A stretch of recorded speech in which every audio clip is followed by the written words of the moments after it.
اسرائیل کے prime minister Binyamin Netanyahu کی مشکلیں لگاتار بڑھتی جا رہی ہے۔ اسکرین پر آپ یہ جو ویژول دیکھ رہے ہیں، جو ویڈیو ہے، یہ اسرائیل کی ویڈیو ہے جس میں یروشلم میں بنیامین نتنیاہو کے گھر کا چاروں طرف سے اسرائیلی شہریوں نے محاصرہ کر رکھا ہے اور بنیامین نتنیاہو پر دباؤ بنایا جا رہا ہے کہ فوری طور پر جنگ بندی کرے، غزہ پر بمباری کو بند کرے اور حماس کے ساتھ مذاکرات کرے، حماس سربراہوں کی باتوں کو مانے اور حماس کی قید میں جتنے اسرائیلی ہیں ان تمام کو فوری طور پر رہا کرائے۔ لیکن بنیامین نتنیاہو اپنے شہریوں کی بات ماننے کو تیار نہیں ہیں۔ وہ لگاتار غزہ پٹی پر حملہ کر رہا ہے، بمباری کر رہا ہے، پوری نسل کشی کر رہا ہے اور اسرائیل کے حملہ میں اب گرفتار کیے گئے اب اسرائیلی بھی ہلاک ہوتے جا رہے ہیں۔ اسرائیل میں اس طرح کا احتجاج شروع سے ہو رہا ہے۔ 7 اکتوبر کو جب حماس نے اسرائیل پر حملہ کیا اور بڑی تعداد میں اسرائیلی شہریوں کو اور فوجیوں کو زندہ گرفتار کر کے قیدی بنا لیا تھا، تو اسی دن سے اسرائیل میں بنیامین نتنیاہو کے خلاف احتجاج ہونے لگا۔ سرکار پر دباؤ بنایا گیا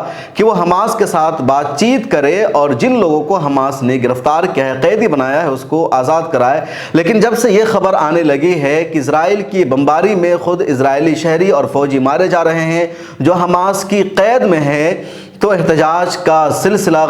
اسرائیل میں بڑھنے لگا ہے، عوامی رائے بڑھنے لگی ہے اور اب 80% سے زیادہ اسرائیلی عوام یہ مانگ کر رہی ہے کہ غزہ پر جنگ بند کی جائے، حماس کے ساتھ بات چیت کی جائے، مذاکرات کی جائے اور تمام قیدیوں کو رہا کرایا جائے۔ اور اس پروٹیسٹ کو جو آپ دیکھ رہے ہیں، اس میں زیادہ تر ان کے رشتہ دار شامل ہے جن کو 7 اکتوبر کو حماس نے گرفتار کیا تھا، قیدی بنا لیا تھا۔ یہ سب اپنے وزیر اعظم کو یہی کہہ رہے ہیں کہ تم ہر حال میں حماس کی بات مانو اور ہمارے رشتہ داروں کو، ہمارے لوگوں کو رہا کراؤ، ہم ان کو مزید وہاں نہیں چھوڑ سکتے ہیں۔ حماس نے کل بھی ایک بڑا بیان جاری کیا ہے۔ حماس نے پہلے یہ کہا تھا کہ اسرائیل کی بمباری میں 50 اسرائیلی قیدیوں کی ہلاکت ہو گئی ہے، اس کی موت ہو گئی ہے۔ اس کے بعد حماس نے پھر ایک بیان جاری کیا اور کہا اسرائیل کی تازہ بمباری میں 7 اسرائیلیوں کی موت ہو گئی ہے جس کو حماس نے قیدی بنایا تھا، اس میں 3 فورن پاسپورٹ ہولڈر تھے۔ اور پھر یہ تازہ حماس کا بیان سامنے آیا ہے جس میں یہ کہا گیا ہے کہ اسرائیل کی بمباری میں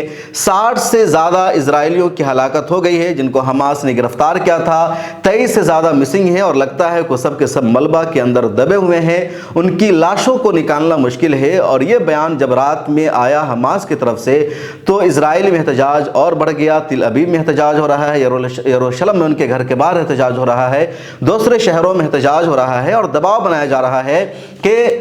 بنیامین نتنیاہو فی الحال جنگ کو روکے، غزہ پٹی سے ہمارے رشتہ داروں کی واپسی کو یقینی بنائے، اس کے بعد ہی کوئی بات کرے۔ لگاتار اب سرویز بھی آ رہے ہیں جس میں اسرائیلی عوام سے پوچھا جا رہا ہے کہ بنیامین نتنیاہو کو غزہ پٹی پر حملہ جاری رکھنا چاہیے یا روک دینا چاہیے، تو یہی کہا جا رہا ہے کہ حملہ روک دینا چاہیے اور حماس کی باتوں کو مانتے ہوئے اپنے شہریوں کو واپس بلا لینا چاہیے۔ حماس کی طرف سے پہلے دن سے واضح طور پر کہا گیا ہے کہ حماس ایک ہی شرط پر ان تمام قیدیوں کو چھوڑے گا جب اسرائیل اپنی جیلوں میں بند تمام فلسطینیوں کو آزاد کرے گا،